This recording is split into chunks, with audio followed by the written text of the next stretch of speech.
నెత్తిన తడిగుడ్డేసుకునే టైం వచ్చింది రాజాసాబ్కు.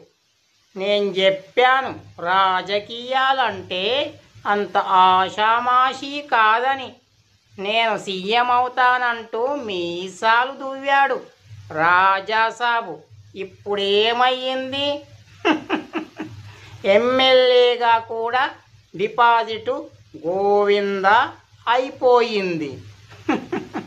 కత్తి పట్టుకొని వేల మంది తలకాయలు నరుక్కుంటూ పోయి సామ్రాజ్యాలను గెలవడం కాదు రాజాసాబ్.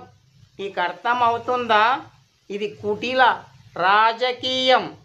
అర్థమయ్యిందా? ఇక్కడ నవ్వుకుంటూనే తలకాయలు కోసేస్తారు. అందుకే మళ్ళీ రాజాసాబ్ నీ రాజరికమే మాకు కావాలి.